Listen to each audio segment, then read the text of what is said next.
ಸಚಿವ ನಾಗೇಂದ್ರ ರಾಜೀನಾಮೆಗೆ ಪಟ್ಟು ಹಿಡಿದಿರುವಂತಹ ವಿರೋಧ ಪಕ್ಷಗಳು ಸದನದ ಒಳಗೆ ಮತ್ತು ಹೊರಗೆ ಪ್ರತಿಭಟನೆ ಮುಂದುವರೆಸಿವೆ. ಬಿಜೆಪಿ ಅಸ್ತ್ರಕ್ಕೆ ಪ್ರತ್ಯಾಸ್ತ್ರ ಹೂಡಿರುವಂತಹ ಕಾಂಗ್ರೆಸ್ ಅಯೋಧ್ಯೆ ರಾಮಮಂದಿರ ಹುಂಡಿಯ ಹಣ ಕಳುವು ಪ್ರಕರಣವನ್ನ ಎಳೆದು ತಂದಿದೆ. ಈ ನಡುವೆ ಕೊನೆಗೂ ಮೌನ ಮುರಿದ ನಾಗೇಂದ್ರ ತಮ್ಮ ರಕ್ಷಣೆಗೆ ವಾಲ್ಮೀಕಿ ಸಮುದಾಯವನ್ನ ಗುರಾಣಿ ಮಾಡಿಕೊಂಡಿದ್ದಾರೆ. ಈ ಬಗ್ಗೆ ಕಂಪ್ಲೀಟ್ ಕವರೇಜ್ ರಿಪೋರ್ಟ್ ಇಲ್ಲಿ ನೋಡಿ.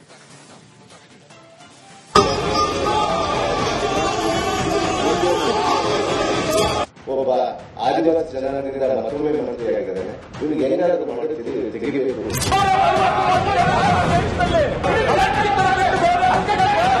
ಇವನಿಗೆ ಏನಾದರೂ ಮಾಡಿ ಅಲ್ಲಿಂದ ಗೆಲ್ಲಿಸಬೇಕನ್ನುವಂತಹ ಹುನ್ನಾರವನ್ನ ಈ ಮನುವಾದಿಗಳು ಮಾಡ್ತಾ ಇದ್ದಾರೆ.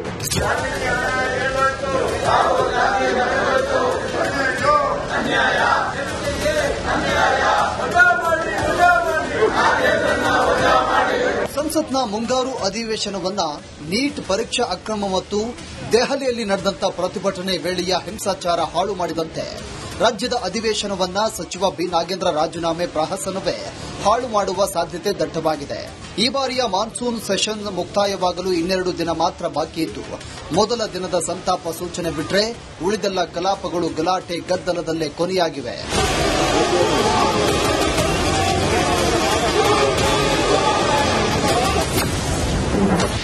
ಉಭಯ ಸದನದಲ್ಲೂ ನಾಗೇಂದ್ರ ರಾಜೀನಾಮೆ ಕದನ. ವಾಲ್ಮೀಕಿ ಹಣ ವರ್ಸಸ್ ರಾಮನ ಹುಂಡಿ ಕನ್ನ ಕಾಳಗ. ಕುರ್ಚಿ ಭದ್ರಗೆ ಸಮುದಾಯ ಗುರಾಣಿ ಹಿಡಿದ ಮಿನಿಸ್ಟರ್. ಅದ್ಯಾಕೋ ಏನೋ ಬಿಜೆಪಿ ನಾಗೇಂದ್ರ ವಿರುದ್ಧದ ಪಾದಯಾತ್ರೆ ಪ್ಲಾನ್ನಿಂದ ಹಿಂದೆ ಸರಿದಿದ್ದು ಮಿನಿಸ್ಟರ್ ನಾಗೇಂದ್ರಗೆ ನೂರಾನೇ ಬಲ ಬಂದಂತಿದೆ. ನಿನ್ನೆ ಪಾದಯಾತ್ರೆ ಪ್ಲಾನ್ ಕ್ಯಾನ್ಸಲ್ ಆಗ್ತಾ ಇದ್ದಂತೆ ಇಂದು ಸಿಎಂ ರಾಜಕೀಯ ಸಲಹೆಗಾರ ಪೊನ್ನಣ್ಣ ಜೊತೆ ಸುದ್ದಿಗೋಷ್ಠಿ ನಡೆಸಿದ ಸಚಿವರು ಬಿಜೆಪಿ ವಿರುದ್ಧ ಜಾತಿಯ ಅಸ್ತ್ರ ಪ್ರಯೋಗಿಸಿಯೇ ಬಿಟ್ಟರು. ಒಬ್ಬ ಆದಿವಾಸಿ ಜನಾಂಗದಿಂದ ಮತ್ತೊಮ್ಮೆ ಮಂತ್ರಿಯಾಗಿದ್ದಾರೆ. ಇವನಿಗೆ ಏನಾದರೂ ತೆಗಿಬೇಕು. ಇವನಿಗೆ ಏನಾದರೂ ಮಾಡಿ ಅಲ್ಲಿಂದ ಗೆಲ್ಲಿಸಬೇಕು ಅನ್ನೋ ಹುನ್ನಾರವನ್ನ ಈ ಮನುವಾದಿಗಳು ಮಾಡ್ತಾ ಇದ್ದಾರೆ. ಹೌದು, ವಾಲ್ಮೀಕಿ ನಿಗಮದಲ್ಲಿ ನಡೆದಂತ ಅಕ್ರಮದಲ್ಲಿ ನಾನು ಅಮಾಯಕ ಅಂತಿರೋ ಯೋಜನೆ ಮತ್ತು ಸಾಂಖ್ಯಿಕ ಇಲಾಖೆ ಸಚಿವರು ನನ್ನ ವಿರುದ್ಧ ಯಾವುದೇ ಸಾಕ್ಷಿಗಳಿಲ್ಲ, ಆದರೂ ನ್ಯಾಯಾಂಗಕ್ಕೆ ತಲೆ ಬಾಗ್ತೀನಿ ಅಂದ್ರು.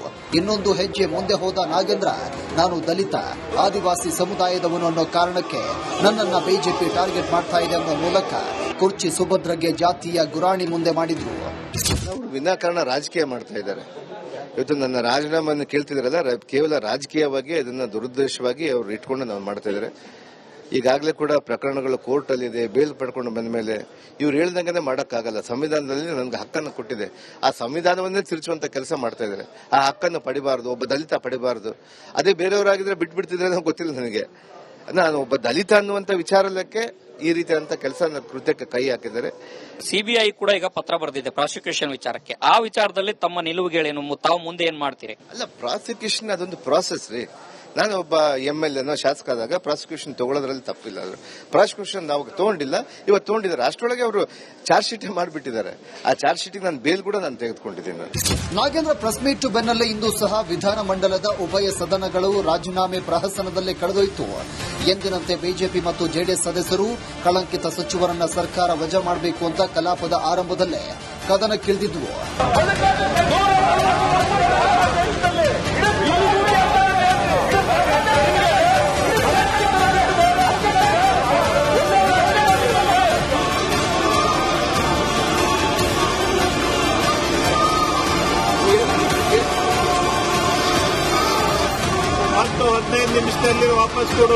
ನಿನ್ನೆಯಂತೆಯೇ ಇಂದು ಸಹ ಸದನದಲ್ಲಿ ಪ್ಲೇ ಕಾರ್ಡ್ ಮತ್ತು ಕಪ್ಪು ಶಾಲುಗಳ ಪ್ರದರ್ಶನ ಜೋರಾಗಿತ್ತು. ಜೊತೆಗೆ ಗೋ ಬ್ಯಾಕ್ ನಾಗೇಂದ್ರರನ್ನ ವಜಾ ಮಾಡಿ ಅನ್ನೋ ಘೋಷಣೆಗಳ ಸದ್ದು ಜೋರಾಗಿತ್ತು. ಆದರೆ ವಿಶೇಷ ಅಂದರೆ ವಾಲ್ಮೀಕಿ ನಿಗಮದ ಹಣ ರಾಹುಲ್ ಮನೆಗೋಯ್ತಾ ಅನ್ನೋ ಬಿಜೆಪಿ ಕ್ಯಾಂಪೇನ್ಗೆ ಪ್ರತಿಯಾಗಿ ಕಾಂಗ್ರೆಸ್ ರಾಮಮಂದಿರದ ಹುಂಡಿ ಹಣ ಮೋದಿ ಮನೆ ಸೇರ್ತಾ ಅನ್ನೋ ಕೌಂಟರ್ ಅಟ್ಯಾಕ್ ಮಾಡಿತ್ತು.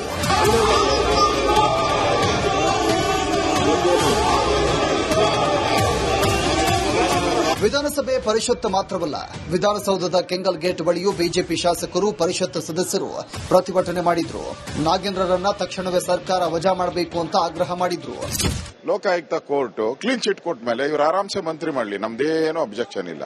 ಈಗ ಎಸ್ಟಿನ ಯಾರನ್ನ ಮಾಡಬೇಕಾದ್ರೆ ಇನ್ನೂ 4-5 ಜನ ಎಸ್ಟಿಗಳು ಶಾಸಕರಿದ್ದಾರೆ ಕಾಂಗ್ರೆಸ್ ಅಲ್ಲಿ, ಅವ್ರು ಮಾಡಲಿ. ಒಂದಲ್ಲ 4 ಜನ ಎಸ್ಟಿಗಳು ಮಾಡಲಿ, ನಾವು ಬೆಂಬಲ ಕೊಡ್ತೀರಿ.